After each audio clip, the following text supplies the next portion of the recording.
ತಾವೆಲ್ಲ ನಿನ್ನೆ ದರ್ಶನದ ಬಗ್ಗೆ ಕೇಳಿದ್ದೀರಿ. ಮನುಷ್ಯ ಜೀವನದಲ್ಲಿ ಸುಖವಾಗಿರಬೇಕಾಗಿತ್ತು ಅಂದರೆ ತನ್ನನ್ನು ತಾನು ದರ್ಶನ ಮಾಡಿಕೊಳ್ಬೇಕು. ಸದಾಕಾಲ ಹೊರಗೆ ನೋಡ್ತಾ ಬಂದಿರುವಂಥ, ಹೊರಗಿಂದನೇ ದರ್ಶನ ಮಾಡ್ತಾ ಬಂದಿರುವಂತಹ ಮನುಷ್ಯ ಒಳಗೆ ದರ್ಶನ ಮಾಡ್ತಾ ಹೋದರೆ ಆತ ಪರಿಪೂರ್ಣನಾಗ್ತಾನೆ ಅನ್ನುವಂತಹ ವಿಚಾರವನ್ನು ನೀವೆಲ್ಲ ಕೇಳಿದ್ದೀರಿ. ಕಾನೂನಿಗೆ, ಸಮಾಜಕ್ಕೆ, ಗುರುವಿಗೆ, ತತ್ವಕ್ಕೆ, ಅಂತಃಸಾಕ್ಷಿ, ಇವು 5ಕ್ಕೆ ಯಾರು ಹೆದರಿ ನಡೀತಾರೆ ಅವರು ಜೀವನದೊಳಗೆ ಬಹಳಷ್ಟು ಸುಖವಾಗಿರ್ತಾರೆ. ಈ 5ಕ್ಕೆ ಹೆದರಿ ನಡೆಯೋದೇ ತನ್ನನ್ನು ತಾನು ದರ್ಶನ ಮಾಡಿಕೊಂಡಂಗೆ ಅನ್ನೋದು ನಿಮಗೆಲ್ಲ ಗೊತ್ತಾಗಿದೆ. ತಮಗೆ ನಿನ್ನೆ ಸೂಚಿಸಿದ ಪ್ರಕಾರ ಇಂದಿನ ದರ್ಶನ ಯಾವುದು ಅಂದರೆ ಜಾತಿ. ವಿಶ್ವ ಮಟ್ಟದಲ್ಲಿ ಧರ್ಮಗಳ ಜಗಳ,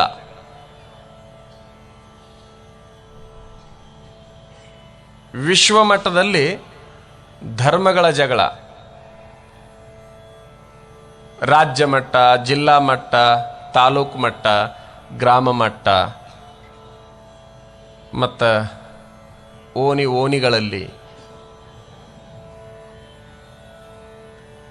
ಯಾವುದು ಜಾತಿ, ಅದರ ಸಮಸ್ಯೆ. ಧರ್ಮ ಅನ್ನೋ ಶಬ್ದದ ಅರ್ಥ ಬಹಳ ಉಚ್ಚ ಮಟ್ಟದ್ದು. ಆದರೆ ಈಗಿನವರು ಬಹಳಷ್ಟು ಜನ ವಿಶ್ವಮಟ್ಟದಲ್ಲಿ ಅದನ್ನು ಅರ್ಥ ಮಾಡಿಕೊಂಡಿದ್ದು ಬಹಳ ಕೆಳಮಟ್ಟಕ್ಕೆ ಅರ್ಥ ಮಾಡಿಕೊಂಡು ಅದಕ್ಕಾಗಿ ಬಡದಾಡ್ತಾ ಇದ್ದಾರೆ. ಧರ್ಮ ಅಂದರೆ ಬಡದಾಡು ಅಂತ ಹೇಳೋದಲ್ಲ, ಬಡದಾಡಬೇಡ ಅಂತ ಹೇಳೋದು. ಅದಕ್ಕಾಗಿಯೇ ಬಡದಾಡ್ತೀವಿ ಅಂತಂದರೆ ಅದು ಹೇಗೆ ಧರ್ಮ ಆಗ್ತದೆ? ಅದು ಅಧರ್ಮ ಆಗ್ತದೆ. ಧರ್ಮ ಎಲ್ಲರನ್ನು ಕಾಯುವಂತಹದ್ದೇ ಹೊರತಾಗಿ ಕೊಲ್ಲುವಂತಹದ್ದು ಅಲ್ಲ.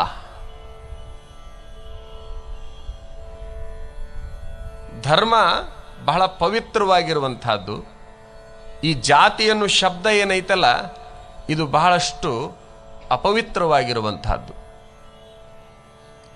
ಯಾರಾದರೂ ಜಾತಿಯನ್ನೇ ಪ್ರಾಬಲ್ಯವಾಗಿ ಇಟ್ಟುಕೊಂಡು ಜೀವನ ಸಾಗಿಸ್ತಾ ಇದ್ದಾರೆ ಅಂದರೆ ಅವರ ಜೀವನ ಅಪವಿತ್ರವೇ ಸರಿ. ಅದಕ್ಕೆ ಪವಿತ್ರ ಅಂತ ನಾನಂತೂ ಹೇಳೋದಿಲ್ಲ. ಯಾವುದು ಪವಿತ್ರವೇ ಅಲ್ಲ, ಯಾವುದು ಆದರ್ಶವೇ ಅಲ್ಲ, ಯಾವುದರ ಅವಶ್ಯಕತೆಯೇ ಇಲ್ಲ, ಅದನ್ನೇ ಆದರ್ಶವಾಗಿ ಇಟ್ಟುಕೊಂಡು ಹೋಗೋದೇನೈತಲ್ಲ, ಅದು ಆತನ ಅವನತಿಗೆ ಕಾರಣ ಆಗ್ತದೆ ಅಂತ. ವ್ಯಕ್ತಿಯ ಅವನತಿಗೆ ಕಾರಣ ಆಗ್ತದೆ. ಯಾವುದು? ಜಾತಿಯನ್ನೇ ಮುಂದಿಟ್ಟುಕೊಂಡು ಹೋಗ್ತಕ್ಕಂಥದ್ದು. ಇವತ್ತದರ ವೈಭವ ಹೆಚ್ಚು ನಡೆದಿರಬಹುದು, ಇನ್ನೂ ಒಂದು ಸ್ವಲ್ಪ ದಿವಸ ಅದು ತನ್ನ ಸಾಮ್ರಾಜ್ಯವನ್ನು ತೋರಿಸ್ತಿರಬಹುದು. ಆದರೆ ಅದು ಶಾಶ್ವತವಾಗಿರುವಂತಹದ್ದು ಅಲ್ಲ. ಯಾವುದು ಶಾಶ್ವತವಲ್ಲ, ಯಾವುದು ಆದರ್ಶವಲ್ಲ, ಅದನ್ನು ನಾವು ಎಂದೂ ಕೂಡ ನಂಬೋದಾಗಲಿ, ಅದರ ಬೆನ್ನು ಹತ್ತೋದಾಗಲಿ ಅದನ್ನು ಮಾಡಬಾರ್ದು ಅಂತ. ಅದನ್ನು ಮಾಡಬಾರ್ದು. ಮೊದಲು ಹುಟ್ಟಿರುವಂಥವು ಧರ್ಮಗಳು, ಅಂತೂ ಅವು ಹುಟ್ಟಿದವು. ಯಾರಿಂದ ಹುಟ್ಟಿದವು? ಆದರ್ಶರಿಂದ ಹುಟ್ಟಿದವು, ಆದರ್ಶ ವ್ಯಕ್ತಿಗಳಿಂದ ಹುಟ್ಟಿದವು. ಅವರು ಅವುಗಳನ್ನು ಹುಟ್ಟುಹಾಕಿದ್ದು ಈ ನಾಡಿನ ರಕ್ಷಣೆಗಾಗಿ, ಈ ನಾಡನ್ನು ಒಡೆಯೋದಕ್ಕಾಗಿ ಅಲ್ಲ. ತಮಗೆಲ್ಲ ಗೊತ್ತಿದ್ದ ಹಾಗೆ ಒಂದೊಂದಿಷ್ಟು ವರ್ಷಗಳನ್ನು ಕಳೆದಿದ್ದಾವೆ. ಅವು ಸಾವಿರ ವರ್ಷಗಳನ್ನು ಹಿಂದೂ, ಇಸ್ಲಾಂ, ಕ್ರೈಸ್ತ್, ಬೌದ್ಧ, ಜೈನ್, ಯಹೂದ್, ಸಿಖ್, ಇಸಾಯಿ, ಇವು ಬಹಳಷ್ಟು ಧರ್ಮಗಳು. ಅವಕ್ಕೆ ಬಹಳಷ್ಟು ವರ್ಷದ ಇತಿಹಾಸ ಇದೆ. ಅದಾದ ನಂತರದಲ್ಲಿ ಇವು ಜಾತಿಗಳು ಹುಟ್ಟುಕೊಂಡು ಆ ಧರ್ಮಗಳಲ್ಲಿನೂ ಕೂಡ ಒಂದಿಷ್ಟು ಒಳಪಂಗಡಗಳಂತಾಗಿ ಅವು ಮತಗಳನ್ನಿಸಿಕೊಂಡು ವಿಶ್ವಮಟ್ಟದ ಬಹುದೊಡ್ಡ ಧರ್ಮ ಅನಿಸಿಕೊಂಡಿರುವಂತಹ ಕ್ರೈಸ್ತ ಮತದಲ್ಲಿನೂ ಕೂಡ ಒಳಪಂಗಡಗಳು, ರೋಮನ್ ಕ್ಯಾಥಲಿಕ್, ಪ್ರೊಟೆಸ್ಟೆಂಟ್, ಜುದಾ, ಹೀಗೆ ಅದರೊಳಗೂ ಕೂಡ ಒಳಪಂಗಡಗಳು. ಆ ಒಳಪಂಗಡಗಳಲ್ಲಿ 460 ಮತ್ತೆ ಹೆಚ್ಚಿನ ಒಳಪಂಗಡಗಳು. ಹಾಗೆ ಇಸ್ಲಾಂ ಧರ್ಮದೊಳಗೂ ಕೂಡ ಸುನ್ನಿ, ಸಿಯಾ, ಹೀಗೆ ಅದರೊಳಗೂ ಒಳಪಂಗಡಗಳು. ಮತ್ತದರೊಳಗೆ 10 ಒಳಪಂಗಡಗಳು. ಹೀಗೆ ಬೇರೆ ಬೇರೆ ಧರ್ಮಗಳಲ್ಲಿ. ಈ ಹಿಂದೂ ಧರ್ಮದೊಳಗೂ ಸಹಿತ ಸಾಕಷ್ಟು ಒಳಪಂಗಡಗಳು, ಪ್ರಧಾನವಾಗಿ ಬ್ರಾಹ್ಮಣ, ಕ್ಷತ್ರಿಯ, ವೈಶ್ಯ, ಶೂದ್ರ ಪ್ರಧಾನವಾಗಿ. ಅದರೊಳಗೆ ಮತ್ತೆಷ್ಟು ಜಾತಿಗಳು? ಕಡಿಮೆ ಅಂದ್ರೂ 3000. ಈ ಹಿಂದೂ ಧರ್ಮದಲ್ಲಿ ಎಷ್ಟು ಒಳಪಂಗಡಗಳಿದ್ದಾವಂದ್ರೆ 3000 ಒಳಪಂಗಡಗಳು. 4ರಲ್ಲಿ 3000 ಆದವು.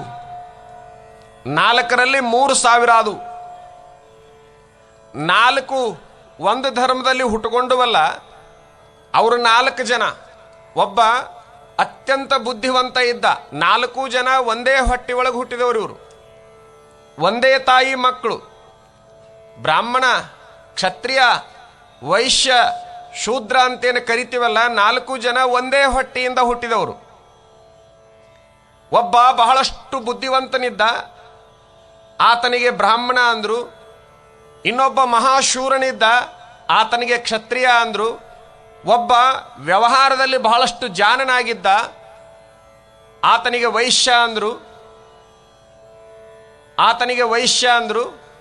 ಇನ್ನೊಬ್ಬ ಶ್ರಮದಲ್ಲಿ ಎಲ್ಲರಿಗಿಂತ ಮುಂದಿದ್ದ, ಆತನಿಗೆ ಶ್ರಾಮಿಕ ಅಂದ್ರು, ಶೂದ್ರನಿಗೆ. ಇವರು 4 ಜನ ಒಂದೇ ಹೊಟ್ಟೆಯೊಳಗೆ ಹುಟ್ಟಿದವರು. ಇವರು ಬೇರೆ ಬೇರೆ ಕಡೆಗೆ ಹುಟ್ಟಿದವರಲ್ಲ. ಇನ್ನೂ ನಿಮಗೆ ಬಹಳ ಸೂಕ್ಷ್ಮವಾಗಿ, ನಮಗೆ ಬಹಳ ದೊಡ್ಡ ಆಧಾರ ಅಂದ್ರೆ ವೇದ. ವೇದಕ್ಕಿಂತ ಪೂರ್ವಕ್ಕೆ ಹೋಗ್ತೀವಿ ಅಂದ್ರೆ ಏನೂ ಸಿಗೋದಿಲ್ಲ. ಇವು ಎಲ್ಲವೂ ಇತ್ತಿತ್ತಲಾಗಿ ಸಿಗುವಂಥವು. ವೇದ ಬಹಳಷ್ಟು ಹಳೆಯದು. ಅದು ಮಹಾಭಾರತದ ಪೂರ್ವ, ಅದು ರಾಮಾಯಣದ ಪೂರ್ವ. ವೇದ ಇಸ್ಲಾಂ ಧರ್ಮದ ಪೂರ್ವ, ಕ್ರೈಸ್ತ ಧರ್ಮದ ಪೂರ್ವ, ಹಿಂದೂ ಧರ್ಮದ ಪೂರ್ವ, ಜೈನ, ಬೌದ್ಧ ಏನು ಧರ್ಮಗಳು ಬರ್ತಾವಲ್ಲ, ಇವು ಎಲ್ಲವುಗಳ ಪೂರ್ವದಲ್ಲಿ ಯಾವುದು ಸಿಗುತ್ತೆ ಅಂದ್ರೆ ವೇದ ಸಿಗುತ್ತೆ. ಆ ವೇದ ಭಾರತದ್ದು ಅನ್ನುವಂಥ ಹೆಮ್ಮೆ ನಮ್ಮದು. ಬಹಳ ಖುಷಿ ಪಡಬೇಕು ನೀವೆಲ್ಲ. ಯಾವುದು ಪೂರ್ವ ಪೂರ್ವ ಪೂರ್ವ ಅಂತ ನಾವು ಹೇಳ್ತೀವಲ್ಲ, ಅದು ಭಾರತದಲ್ಲಿ ಹುಟ್ಟಿರುವಂತಹದ್ದು ವೇದ. ಅವು 4. ಆ ವೇದ ಏನು ಮಾಡ್ತದೆ ಅಂತಂದ್ರೆ ಈ 4 ವಿಮರ್ಶೆ ಮಾಡ್ತದೆ. ಎಲ್ಲಿದಾವು ಇವು? ಯಾವು 4 ನೋಡಿ. ನಾ ಹೇಳಕತ್ತಿದ್ದು ಸುಮ್ಮನೆ ಅಲ್ಲ, ವೇದದ ಆಧಾರ. ಬ್ರಾಹ್ಮಣೋಶ್ಯ ಮುಖಮಾಸೀತ್ ಬಾಹೋರಾಜನ್ಯಕೃತಃ ಊರೋ ತದಶ್ಯ ಯದ್ವೈಶ್ಯ ಪದ್ಭ್ಯಾಗಂ ಶೂದ್ರೋ ಅಜಾಯತ. ಪ್ರತಿಯೊಬ್ಬ ಮನುಷ್ಯ ಬ್ರಾಹ್ಮಣ, ಪ್ರತಿಯೊಬ್ಬ ಮನುಷ್ಯ ಕ್ಷತ್ರಿಯ, ಪ್ರತಿಯೊಬ್ಬ ಮನುಷ್ಯ ವೈಶ್ಯ, ಪ್ರತಿಯೊಬ್ಬನೂ ಶೂದ್ರ. ನನ್ನನ್ನು ಹಿಡ್ಕೊಂಡು